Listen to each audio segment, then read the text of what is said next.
Adishimai ma watching XTV sunye usha wo bena minute ngotwe abwa panonsia ho odi beche ye pa se ye frem mu kakra se nete bia no fidie ne de ye adwuma ntino se nete bia ho beto chima kakra na se nete bia so no ye boye ho moden se ye behwe na wo so dia wo pesa wo hwe dia wo pesa wo tie e wo XTV so no ye de ebema wo ene eye blanda ene ye bobosom ne de to so edumiensa wa frempimi ne edunumienu no emu emrason sensem akoso ye maimoni amahudo sonsam ya bobo ni nano se anopa no nsen kase a ye di ebro nsem ne die e do so papa payi edi makote bia wo bete ene se wo pani a wono okopie mu wo ndi samanyokuo no wo ka eye ekwa mo kasa edima amanyoko no wasanso e kan legal team no ehun popeni eduzie eye tamakru e dia babeto dwa ese sa wo hwe osofo a wono e na hwe nketawde hu nsem so ahomaso ni dwe ahye ne man na manu sinti e na Ghana de hye bi wo mo sim card no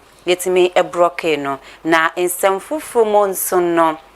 Professor Eni enonso e dia babeto dwa se Aisha ho na yesan so ache ne biomo no wo hwe nsem a wo pani amoakwata wono ene kasa di Ghana Immigration Service no nsem a wo kan ye no ababe pa eye Immigration Service no ntuma se ntokuntoko bebre e wo ho behia pa se yentimi ensori na yenhwe na hotels ahodoɔ a ɛwɔ my Ghana mo o mafrɛ incentrefo nhyiemo na mo de nsem bi atojo mo kyerɛ mo se ɛkɔ akɔpem se afi bɛkɔ awiye no ntumu se na wokɔ ayegye wo no se no on ba be page mo esa ne se electricity na fence no isu a ya page mo nti wo mo se hu behia pa se wo mo bo no wo mo nso e be page mo nsem bi ka we hu e na me de bro se anopa no nsia kase e wo XTV eso obapa me visa kosiata eni medin afejibre na me fa kase bu ede wo mo ankasa emfama eda no e na beta odwa ese sa wo hwe wona womo eye course e wo my Ghana mu a womo mu bi entimi ankwa register womo sim na womo eye so ba be ye call no e ade a womo esi womo kwan enya de obetimi aye call na so se obi efra wodi a onensa ebetimi aka no we e ya asotwe a NCA fo e na afense na asoye no e na hwe nkita hode mu nsem so womo aye se womo de betwen Ghana fo bi a womo aye aso branch a womo mpese womo be kwakọ register womo esim no na enomo e na enrada ene dwade sankombo twetwe egusora ekoso endi samanyoko no legal team e ye openi eduzie tamakru e de ababeto dwa ese sa wo hwe ne ye ne suban a osoafo no ene hwe ekita hode hu nsem so nyonyam ni esla owusu ekufu nyama bi a woda ne dinom wa ahomaso ne doso dodo ahantan ne niema oye no enya de beboa yese wo man ho behia pa so won bre ne ho ase na won hwe ne wo hu sine Ghanafo eye nipa na odi ye adwuma ntino obenya ntobase etimi e dia ma ho. Let's recognize that the level of arbitrariness by the Minister for Communication, the arrogance with which she had gone up with this SIM card re-registration. Remember that it is what? SIM card re-registration.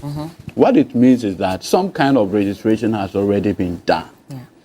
Only for policymakers to come out to say that, well, the registration that was done was not properly done. Now, you see, everything that we do, like you've asked, is backed by law. Now, in this country, around 2011, Parliament got this law passed, the Subscriber Identity Model Registration Regulations 2011, LI 2006. Now, I just want to read what Regulation 1 says. Then we can take it up from there. Regulation 1. A network operator or service provider shall not activate a SIM subscriber identity model, that's a SIM card, for a subscriber unless the subscriber A complete the registration of the subscriber identity model in accordance with this regulation, B complies with the directives given by the authority under the Act and the National Communication Authority Act, right? It says before you can activate, you must register, and not after activation. So the law itself is very clear. And so if you note, what the ministry is putting on Ghanaians to go through is SIM card re-registration and not registration. Because by law, The telcos are not even supposed to activate your account, your SIM unless the registration is done. And in most instances, that was done before they will even activate a new SIM for you. Only for government to come out to say that, look, even though you are already registered, now come and link it to Ghana Card. That's an entirely different thing altogether. Because by law, you could have used any form of identification. Any form of identification. So some people use their passport, some voters card, and other things for the purposes of the initial registration. Only for government to now come out with this one. So I can see no so it's me akoyenim. Edano ye wo ho e na beto dwa ese Aisha Hwan na wo ye galamsey queen. A che se wo ba hanom na wo tu galamsey no wo san so e twitwa ye rose e ye boot no. E ya de a wo san so achi ni biu ma che se wo ba be pie mu e wo omega ne mu. Na e beto dwa no public director of public relations officer at the Ghana Immigration Service, Prayer Superintendent Michael Amwakon Ata ebe kasaye na nikase mu ne wode atodwa echiremu se sa wo hwa immigration service no mo bo adwuma papa e wo mo se maame no etimi ewura oman Ghana mu na so wo mo aso e na hu na wo mo etimi eche no entino sa mafo bi keka se immigration service no wo mo bo mo adwuma ye wo mo etimi ayahwe han mama me etimi ewura wo man Ghana mu ntokro babeda ye borders ahodo no so a wo chiremu se wo ne wo mo enya adwen yenko na yenko tie nsem a wode atodwa. We have a mixed bag of operational strategies in place. The inland checkpoints, the community engagement with border residents, and also internally conducting intelligence gathering. That's what led to her arrest. So immigration is not sleeping on the job. We are very much alert. So at any of these strategic points that we have, definitely anybody who enters will be arrested. So it's not like she has entered and we are not safe. She has entered, but she has been intercepted. We have a mixed bag of operational strategies in place. Na just Superintendent Michael Amwakon Ata and Wakasanom. Na Sasema Waka ye and Director of Faculty ewo Academic Affairs and Research ewo Kofi Annan Peacekeeping Training Center. Professor Kwesi Eni wononso di ababetodwa ese insama opani ekaye we die ogituma enye ye we na de pefe ese intokrontokro bi ewo immigration service ne ho e wo se yetimi hwe na yensisi ni nyinara wo kiremu se we die opani na asem na wo kan no wa pa immigration service ne ho ntuma papa pa che se ese die wo se ye ni etimi enda ho papa pa sense nyema enkoyi ewo ho no. He talks about community engagement. Amwakon knows that in every single border community in this country, there is a tension between the community and border officials. Amwakon knows that from Pusiga to Elubo, the tensions around these communities and the contestations over terrain with smuggling gangs,